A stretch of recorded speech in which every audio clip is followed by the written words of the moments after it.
I feel very lucky to be here with Matt Helmer to talk about jobs, what makes good jobs. And he is the expert on this, so I'm very excited for the conversation. Well, I feel like I should be interviewing you because you're such an expert in this space too. But thanks for having me and thanks for joining the discussion. Yeah, thanks for being here with me.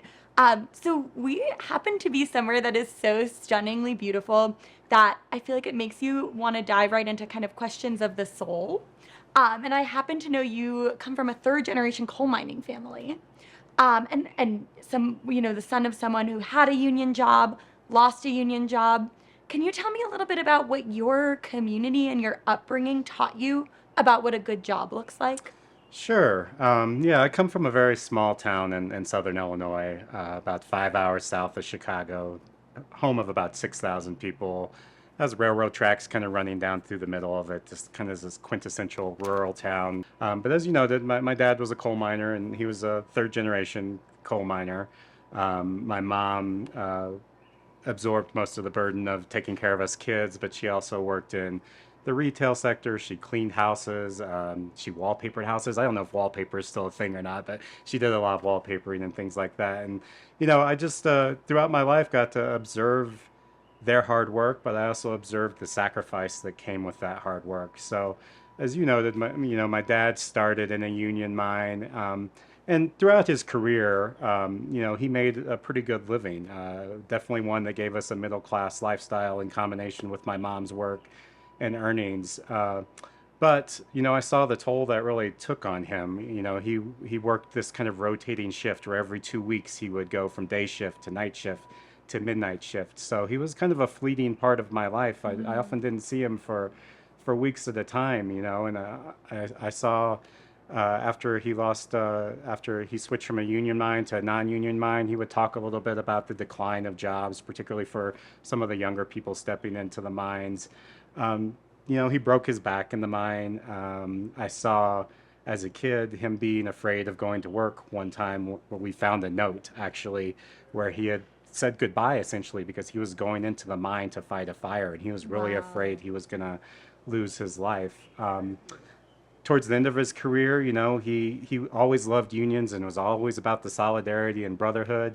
And towards the end of his career, when he saw these kind of worsening conditions in the mines, he started to talk to his fellow workers about it, and started to think about organizing. And he got fired for it. Right. Wow.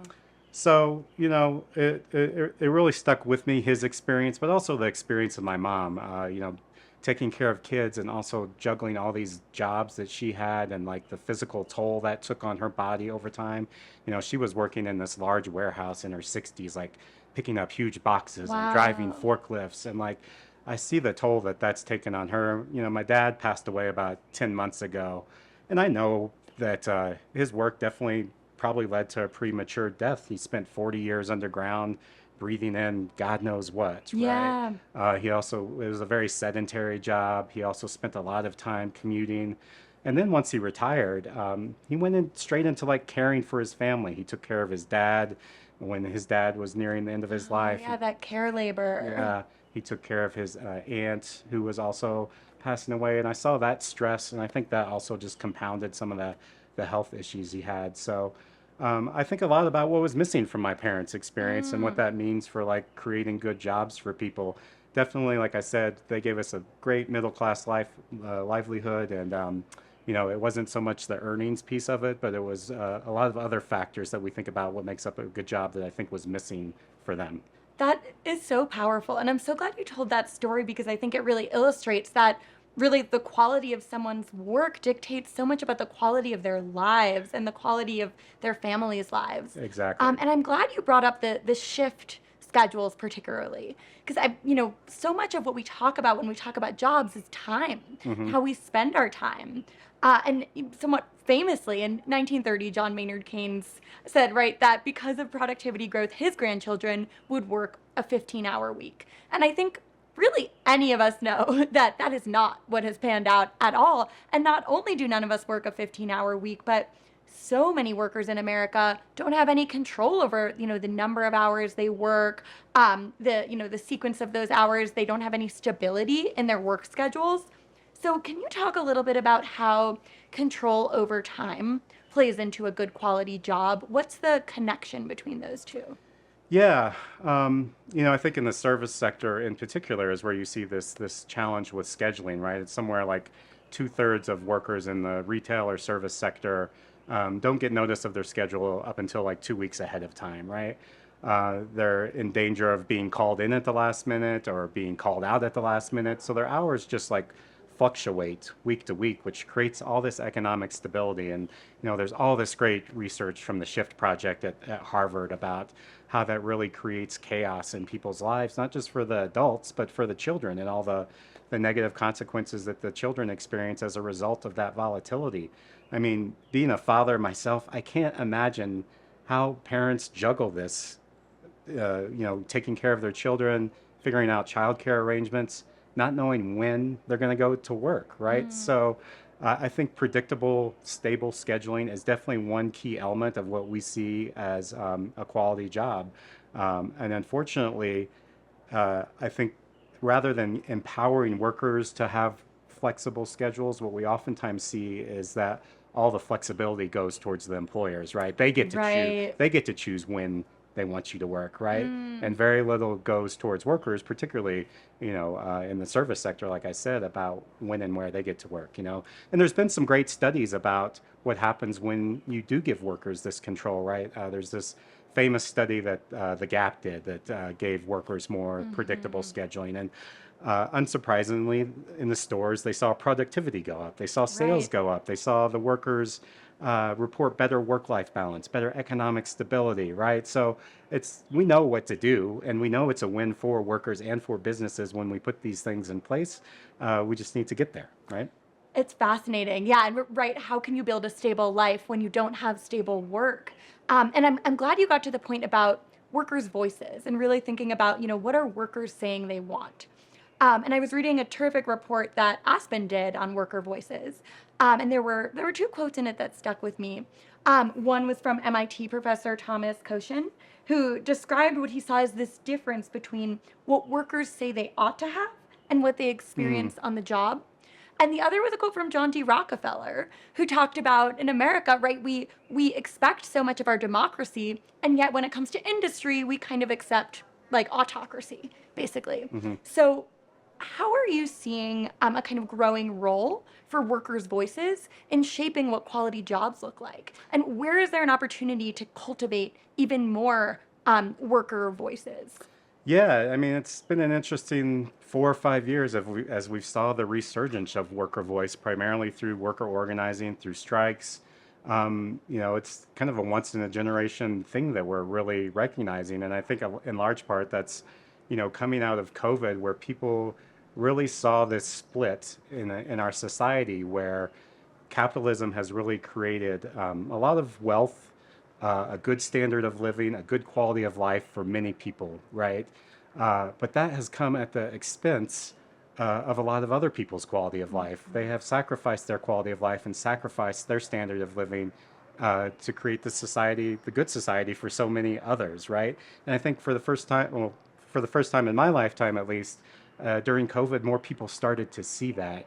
And I think it gets back to your point of like quality of life. People started to draw these connections between what they experienced on the job and what they experienced in their life overall, and how those things are so intertwined, right?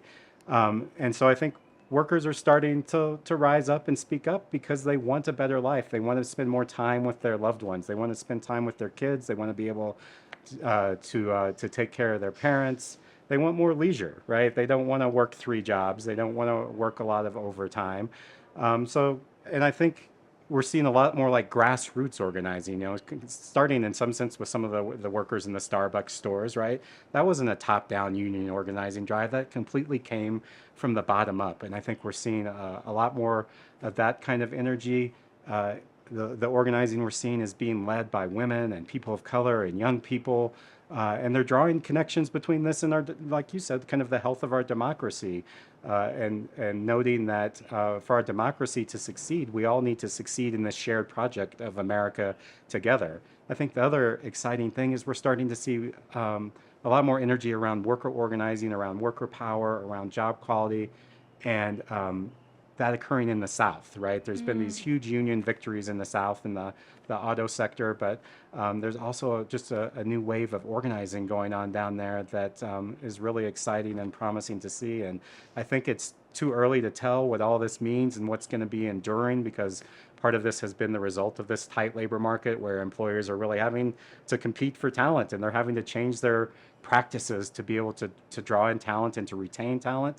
So we'll see what this means for the long term, but I mean, it certainly feels like we're at this tipping point of driving towards a different economy where the success of firms and the success of workers in our communities is more recognized as one that needs to be shared. Absolutely. I mean, I'm glad you brought up Starbucks because it's a kind of perfect example of over the last few years how we've seen unionization campaigns building even at companies that had sort of historically had a narrative that the jobs are almost too good to need a union, right? Like that was the story that workers were told that we're starting to see challenged. And part of that, I think, was some of those jobs were pretty decent in terms of Right. like wages and benefits and maybe even scheduling and certain things like that. But where they weren't so good was in terms of like providing people basic dignity, basic autonomy about how they approached their job. They weren't good at engaging workers and problem solving around issues of technology or around just listening to workers' concerns about how they could improve the workplace. So I think there's also this recognition that you can see growing amongst some corporate actors and some employers that, hey, we can be more successful. We can create better customer service. We can create better products. We can increase our profits if we engage our workers in the right way in terms of solving problems and innovating. Right? Right. It's not like a simple, this is anti-business or this is anti-productivity. Right. I think that's a really excellent point. And I wanted to bring it back to that resurgence of worker power. Because I started the conversation with a personal question. And so I wanted to turn to a critique that's been made of the news media and the way we cover workers. Which is that I think sometimes reporters can tend to embrace some tidy narratives that are detached a little bit from the lives of people on the ground.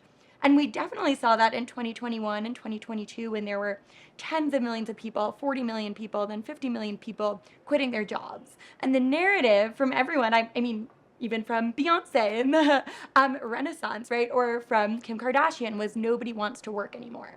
And the reality was, it was actually really a moment of hyper ambition. Like there was this one-to-one correlation between people leaving jobs and getting better jobs.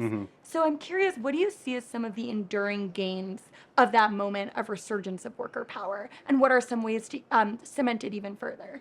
Yeah, well, I'll say first of all, this notion that people don't want to work is just, it's so frustrating, right?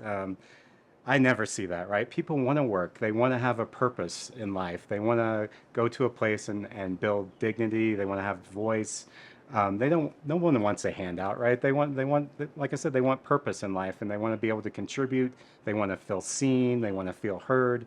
And for many of us, we find that purpose and voice in the workplace, right? As far as some of the enduring legacies of kind of this worker power moment, I think part of it is, I mean, it's hard to say anything's enduring based on what we've seen with the labor movement over time, right? It's a constant fight. It's a constant battle in terms of advancing workers' rights. I mean, we're starting to see some of the fights that we had 100 years ago come back, right? In terms of like issues of child labor and just the right to organize and join a union, right? Like some of these fundamental things we thought we solved 100 years ago are peeking their heads again. So, but I think there's a lot of promising things going on when it comes to worker power. Like I said, this notion of worker organizing in the South is definitely exciting. You know, in California, we're starting to see some kind of element of like sectoral bargaining, right? Where like workers and employers are kind of negotiating across a whole industry, the fast food industry, to be able to improve working conditions. I think it's just I think hopefully is enduring is and it's hard to say because we had this conversation on essential work just 4 or 5 years ago, and that seems like that's already been lost already. We've already thrown that aside from our vocabulary, right? But I hope what sticks with people is that the success of our businesses, the success of our communities, the success of our democracy is intertwined with the success of our workers, right? They're very much correlated with one another. And I think in some part, that's why our democracy might be a little bit at risk at the moment, is because work isn't working for so many people. And that causes people to lose faith in our government. It causes them to lose faith in the system that we've created. We often say we're the land of opportunity. We have this thing called the American dream. Hard work always pays off. And what we're seeing for so many people is that that's not necessarily true, right? They're working so many jobs. They're struggling to put food on the table, to pay rent. And I think for a lot of people, they're like, this isn't working. We need something different, right? So fixing work, I think, is essential to fixing our democracy. It's essential to fixing the health of our people, which we know is also not great compared to the world around us, right? And it's essential to bringing us back together as a country that's less divided, I think. Absolutely. It's a powerful concept to just articulate work is not working for a lot of people, and what would it look like for it to work? The political scientist Jacob Hacker has this great concept of the great risk shift, Hmm. of how, since the 1970s with deregulation, so much of economic insecurity in America and so much of economic risk has been shifted from kind of society and from larger bodies onto individual people and individual families, and people just have to shoulder that alone. What would it look like to start to lift some of the burden of economic precarity off of just an individual American worker's shoulders? Yeah, so we at the Economic Opportunities Program have worked with some partners at the Families and Workers Fund. We've worked with some labor partners. We've listened to workers. We've listened to businesses. We've brought philanthropy into the conversation, and just around like, what is this notion of a good job? Like, what is a quality job? What does that mean? To try to think about what is our North Star? Like, what are we trying to drive towards to solve some of these issues? And there's a lot of different frameworks out there, and we wanted something pretty simple that people could kind of like wrap their minds around to hopefully facilitate action and change towards that vision. And what we kind of came up with was three kind of pillars of a quality job. One was economic stability, and I'll come back and unpack these a little bit. Another one was economic mobility. And the third was a workplace that fosters worker voice, that fosters equity, that fosters fairness. So on the economic stability front, what we mean there are jobs that pay family-sustaining wages, jobs that include comprehensive benefits, jobs that include predictable, stable schedules, and jobs that promote safety, that you don't have to worry about going and suffering a terrible injury or maybe losing your life. With economic mobility, the second part, we think about the chance to develop skills on the job, the chance to promote and be promoted and move up within one's career, but also the opportunity to be able to set something aside and start to develop some wealth. And then on the third piece of like the workplace, and that being one that's equitable and fair and promotes worker voice, that's a workplace that's free of discrimination. It's one where your sexual orientation, your gender, your color don't depend on where you fit within an organization. It's a workplace that lifts up worker ideas, worker perspectives, and sees real value in that. And it's a workplace when people have grievances, there's a real mechanism for addressing those grievances. And I think when you look across those three pillars, you can see we're not doing great on a lot of them, right? So on the economic stability front, there's somewhere around 30 million people still making less than $17 an hour, maybe 50 million making less than $20 an hour. So that's less than $40,000 a year. On the benefits front, there's somewhere around 20 to 30 million people still without health insurance. A lot of us take for granted that we have 401ks. That's, definitely not common, right? We've talked about the issue of predictable scheduling. My father's experience highlights these issues of safety, right? We Right. still have like 3 million people hurt on the job each year. 5 to 6,000 die on the job each year as a result of an injury. What doesn't get counted or talked about enough is that there's another, by some estimates, 70 to 120,000 people that die each year as a result of an occupational disease. So Wow. through an exposure to a chemical or something that they experienced on the job. On the economic mobility front, we know that there's this myth in America, I think, that you get your foot in the door and you work your way up. And we know for low-wage workers that it's kind of the flip of a coin almost on whether that happens or not. There's some great research that the Brookings Institute did a while back that showed that people that went into kind of low-wage industries, low-wage clusters, 10 years later, somewhere around 40% of them still were in kind of these low wage industries, right? And their chances of moving up there on beyond those 10 years were only 2%. Obviously, all this adds up to like a huge wealth gap, right? And a huge racial wealth gap in particular, right? So there's, I think we've seen some progress in the last few years in terms of black families. I think now have a median of $45,000 in wealth, but white families have something like $260,000, Wow. $280,000. And then last on the, kind of workplace piece, we made a lot of progress after Title VII of the Civil Rights Act was passed in the 60s in terms of opening up an array of occupations to people of color and to people of women. We also did a much better job of enforcing that proactively. And since the 80s and 90s, we've put less resources behind that. And so the occupational segregation is just as high as it was back then by some numbers. And then Right. on the worker power piece, or the worker voice piece, our primary mechanism that we had for that in this country was unions, right? That was the mechanism that we used to lift up worker voice to address grievances. And as we know, those have just been completely decimated over the past 5 or 6 decades. And there's bright spots coming, but we have a long way to go to rebuild that. Right. Well, we've touched on so much. And just to finish it off, we started with your family. When you look forward to what jobs your grandchildren are going to work, what's one current practice in the working world that you would really hope would be absent from the workplaces that they inhabit in the far off future? I think one thing that I hope will be growing, maybe not absent, but I hope one thing that will be growing, and we're starting to see some more energy and excitement around this, is a practice of workers being able to participate in the ownership of companies, right? Being able to share in the upside when a company does well because their labor has contributed to that. It has driven that, right? Workers experience so much of the downside when a company doesn't do well, right? They get laid off, they get fired, their hours get reduced. When a company does well, they very rarely get to participate in that upside, right? So I hope that becomes a grow. It's certainly the focus of a lot of our work, and we're trying to do more to promote it because it's one of those things that you see it's good for workers and it's good for businesses. So workers and employee-owned companies, the best research we have says on wages, they get market pay or better. They're more likely to save if they get the pay they deserve. They're more likely to report a range of fringe benefits. With certain forms of employee ownership, the amount of wealth that workers have in employee-owned companies is 2 to 3 times greater than workers in non-employee-owned companies. And definitely with worker ownership, when it's designed well, it lifts up more opportunities for worker participation and worker voice. It changes the accountability structure, right? Workers are accountable to each other. They're engaged in this shared project and shared vision together.